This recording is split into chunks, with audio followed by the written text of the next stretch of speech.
আসসালামু আলাইকুম। স্ক্রিনে যে ড্রেসটা দেখতে পাচ্ছেন এটা আমি 3 থেকে 5 বছরের বাচ্চার জন্য তৈরি করা যাবে। দেখুন এখানে কিন্তু আমার 2.5 হাত বহরের 2 গজ কাপড় লেগেছে। দেখুন জামাটা কিন্তু অনেক ঘের হয়েছে। প্রথমে আমি দেখুন এখানে কিন্তু আমার 4 পাট কাপড় আছে। দেখুন এপাশে কিন্তু আমার 4টা পাট কাপড় আছে। এখন এখানে আমি জামার লম্বা নেব। আপনারা জামার লম্বা যতটুকু নেবেন নিচে কিন্তু আমি এক্সট্রা কুচি দেবো। এজন্য আমি আগে প্রথমে 21 ইঞ্চি নিয়েছি। মোট জামা হবে হচ্ছে 25 ইঞ্চি। এখন আমি 21 ইঞ্চি করে এভাবে সম্পূর্ণ ঘের দিয়ে নিব। এখন আমি এটা কাটিং করে নেব। দেখুন এভাবে চারিপাশে কিন্তু আমার 21 ইঞ্চি করে নিয়ে এভাবে দেখুন এখন আমি কাটিং করে নিলাম। দেখুন আমার কাটিং হয়ে গেছে। এখন আমি ভাঁজ দিয়ে নেব। দেখুন ঠিক এইভাবে এখানে কিন্তু আমার 2 সাইডে সামনের যে সাইডটা ওখানে বন্ধ সাইড আর এখানে 2 ইঞ্চি করে আমি গলার জন্য নিয়ে নেব। দেখুন আমি এখানে গলার জন্য 2 ইঞ্চি করে নিলাম। এখানে আমি কাঁধের মাপ নেব এখানে 2.5 ইঞ্চি আর আর্মহোল নেব 4.5 ইঞ্চি। দেখুন এখন আমি এখানে 1 ইঞ্চি ডিপ দিয়ে এভাবে করে নেব। দেখুন এভাবে শেপ দিয়ে নিলাম। এখন আমি এগুলো কাটিং করে নেব। দেখুন আমারটা কিন্তু সামনেরটা হচ্ছে পিছনেরটা একটু বড় রেখেছি, আমি প্রায় 3 ইঞ্চির মতো বড় রেখেছি। আপনারা ইচ্ছা করলে সমান কিংবা একটু ছোট বড় করে নিতে পারেন। এখন আমি পিছনে টিপ মানে বুতাম দেওয়ার জন্য আমি এখানে 2.5 ইঞ্চির মতো এখানে দাগ দিয়ে নেব। দেখুন এখানে আমি 2.5 ইঞ্চির মতো এখানে দাগ দিয়ে নিলাম। এখন আমি এ পর্যন্ত কাটিং করে নেব। দেখুন আমার কাটিং হয়ে গেছে। এখন আমি আবার ঠিক দেখুন জামাটাতে কিন্তু প্রচুর ঘের হয়েছে। এখন আমি নিচে আবার এক্সট্রা কাপড় দেবো। এখন দেখুন আগে আমি এখানে রাবার দেওয়ার জন্য এখানে আগে দাগ দিলাম। দেখুন এখানে 8 ইঞ্চিতে আমি এভাবে ঘের দিয়ে এভাবে দেখুন গলার চারিপাশে এভাবে 8 ইঞ্চি করে দিয়ে কিন্তু আমি এভাবে দাগ দিয়ে নিয়েছি। তারপরে এভাবে শেপ দিয়ে নেব। এখন এই যে কাঁধের যে অংশ এখানে দেখুন সমানভাবে দিয়ে এখানে আমি 5 ইঞ্চি, এই পাশে 5 ইঞ্চি, এই পাশে 5 ইঞ্চি করে বাদ দেবো। দেখুন আবার ঠিক ওই পাশেও কাঁধের নিচে এভাবে ঠিক 5 ইঞ্চি 5 ইঞ্চি, আর যে মাঝখানে এপাশের যতটুকু থাকবে ততটুকু শুধু রাবার হবে। দেখুন আমার কিন্তু এখানে জামার কিন্তু এতটুকু কাটিং। এখন আমি হাতার জন্য এখানে 4 ভাঁজ করে নেব। এখানে জামার নিচের অংশ যে কাপড় বেঁচেছে ওটা দিয়ে আমি হাতা কাটিং করব। দেখুন এই যে আমি যে কাঁধের যে মাপ নিয়েছি ওটা এভাবে শেপ দিয়ে নিলাম। এখন এটার মাঝখান দিয়ে আমি আবার একটা দাগ দেবো এই পর্যন্ত যাতে কুচি হয়। দেখুন এখন আমি হাতার এখানে আগে এভাবে এখন হাতার লম্বা নেব। দেখুন আমি 6 ইঞ্চি করে হাতার লম্বা নিলাম। এখন এখানে আমি 6 ইঞ্চি আস্তে আস্তে কিন্তু এভাবে ঠিক কম করে দিয়ে এভাবে শেপ দিয়ে নেব। দেখুন এখন আমি এভাবে কাটিং করে নেব। এই হাতাটা কিন্তু অনেক সুন্দর লাগে। বাড়তি কাপড় দিয়ে যে এত সুন্দর হাতা হয় আপনারা বানালে তবে বুঝতে পারবেন। দেখুন কত সুন্দর হয়েছে। এখন আমি জামার নিচের লম্বা এখানে আবার কুচি দেওয়ার জন্য এখানে আমি 5 ইঞ্চি করে কাপড় নিয়ে নিলাম। দেখুন এভাবে কাপড় নেওয়ার পর এখানে আমি এগুলো কাটিং করে নেব। এগুলো জামার নিচে কুচি দেওয়ার জন্য এগুলো নেব। দেখুন আমার কাটিং করা হয়ে গেছে। এখন আমি প্রথমে আগে এই বুতাম দেওয়ার জন্য আগে এই কোটটা করে নেব। দেখুন প্রথমে উল্টা কাপড় ওইভাবে লাগিয়ে নিয়ে তারপর ওইভাবে চাপ সেলাই দিয়ে নেব। দেখুন এটা কিন্তু উল্টা পিঠে আমি রেখেছি। এখন আমি গলা সেলাই করে নেব। দেখুন এখানে আমি একটা পাইপিনের কাপড় কেটে নিয়েছি। প্রথমে আমি জামার উল্টো পিঠে এভাবে লাগিয়ে নেব। দেখুন সম্পূর্ণভাবে ঘুরিয়ে টেনে কাপড়টা টেনে সেলাই করবেন। দেখবেন তাহলে অনেক সেলাই করার পর অনেক সুন্দর লাগবে। এভাবে টেনে আমি আগে প্রথমে গলার উল্টো পিঠে আগে এভাবে কাপড়টা লাগিয়ে নেব। দেখুন এভাবে আমার লাগানোর পর দেখুন আমার হয়ে গেছে লাগানো। এখন আমি এটা এই সামনের পিঠে রেখে এভাবে ঠিক ভাঁজ দিয়ে এভাবে চাপ দিয়ে সেলাই করব। দেখুন এভাবে সম্পূর্ণ ধীরে এভাবে চাপ দিয়ে সম্পূর্ণ সেলাই করে নেবেন, তাই হয়ে যাবে। এখন আমার সেলাই করা হয়ে গেছে। দেখুন গলাটা কিন্তু অনেক সুন্দর হয়েছে।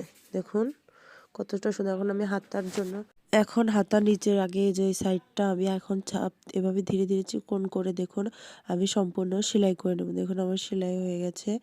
দেখুন এটা সেলাই হয়ে যাওয়ার পর এখন আমি ওই যে কুচির জন্য যতটুকু কুচি দেবো সেখান থেকে যে দাগ দিয়ে নিয়েছি ওখান থেকে আমি ঠিক এভাবে দেখুন ধীরে ধরে এভাবে আমি এভাবে সেলাই করে যাতে কুচিটা পিটে থাকে। দেখুন এভাবে ঠিক সুন্দর করে এভাবে কুচি দিয়ে ধীরে ছোট করে কুচি দিয়ে এভাবে দিয়ে নেবো। দেখুন হাতাটা কিন্তু অনেক সুন্দর লাগবে এভাবে সেলাই করলে। দেখুন হাতাটা হয়ে গেছে সেলাই করা। এখন আমি এই দুইটা সাইড আগে জয়েন্ট করব। দেখুন এভাবে দুইটা একসাথে নিয়ে জয়েন্ট করে এভাবে ঠিক আরেকটা হাতা তৈরি করে নেব। এখন এইটা আমি জামার সাথে অ্যাটাচ করব। দেখুন কাঁধের পরিমাণ ওটা নিচের দিকে রেখে আমি এটা ওই জামার এটা নিচের যে জামাটা ওটা কিন্তু সামনের দিকে উল্টো পিঠে হবে আর নিচেরটা সিধা করে নিয়ে এটা উল্টা পিঠে হবে। দেখুন এভাবে ঠিক ভাঁজ দিয়ে এভাবে সেলাই করে নেব।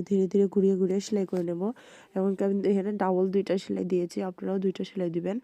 দেখুন আমার সেলাই করা হয়ে গেছে। দেখুন হাতাটা কিন্তু অনেক সুন্দর হয়েছে। আপনাদের কাছে হাতাটা ডিজাইনটা কেমন লেগেছে অবশ্যই কিন্তু কমেন্ট করে জানাবেন। এখন যে আমি রাবারের যে অংশ সেটা লাগাবো। দেখুন এখানে কিন্তু আমি কাঁধের যে 5 ইঞ্চি বাদ রেখেছি দেখুন এখান থেকে কিন্তু কাঁধের যে 5 ইঞ্চি বাদ রেখেছি সেটা বাদ দিয়ে আর রাবার লাগাবো। দেখুন এখানে আমি কিন্তু 7 ইঞ্চি রাবার নিয়েছি। দেখুন এখন আমি এখানে নিয়ে নিলাম। দেখুন এখানে 7 ইঞ্চি রাবার, এখন কিন্তু ওই 5 ইঞ্চি পর থেকে কিন্তু আমি এই রাবারটা লাগাবো। দেখুন এভাবে ঠিক টেনে টেনে রাবারটা কিন্তু টেনে ধরে ধরে কিন্তু এভাবে সেলাই করতে হবে।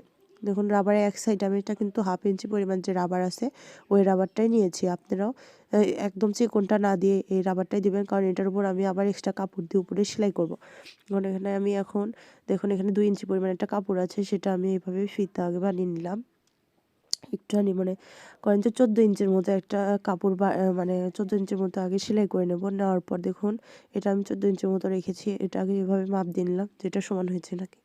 তারপর এখন আমি ওইটুকু এই সেলাইটুকু যে করেছি ওইটুকু বাদ দিয়ে তারপর থেকে আমি এভাবে দেখুন এখানে ধরে নেব। আপনারা ইচ্ছা করলে আগে সম্পূর্ণ ফিতাটা বানিয়ে নিয়েও তারপর এটার উপর রাবারের উপর বসাতে হবে, কিন্তু রাবার যেখান থেকে বসিয়েছি ওখান থেকে কিন্তু শুরু হবে। দেখুন ওখান থেকে কিন্তু আমি ফিতা রাবারটা এভাবে সুন্দর করে ধরে ধরে ওভাবে সেলাই করে নেবো। দেখতেই পাচ্ছেন আমি এভাবে সেলাই করে নিলাম। আপনারা প্রথমে এভাবে আগে সেলাই করে নেবেন, কিংবা আপনারা ইচ্ছা করলে সম্পূর্ণ ফিতাটা বানিয়ে নেওয়ার পরও ওখান থেকে মাঝখান থেকে ধরে এভাবে অ্যাটাচ করে নিতে পারেন। দেখুন আমার এভাবে হয়ে গেছে। এখন আমি এই সাইড থেকে ঘুরিয়ে ঘুরিয়ে এটার উপর দিকে কিন্তু আমি আবার আরেকটা সেলাই দেবো। দেখুন এটার উপর থেকেও কিন্তু আরেকটা সেলাই দিয়েছি। দেখতে পাচ্ছেন জামাটাতে কিন্তু অনেক সুন্দর হয়েছে এবং জামাটাতে কিন্তু অনেক প্রচুর ঘের। আপনারা জামাটা বাচ্চাদের জন্য কিন্তু একদম অনেক সুন্দর হয়। দেখুন আমার কিন্তু হয়ে গেছে।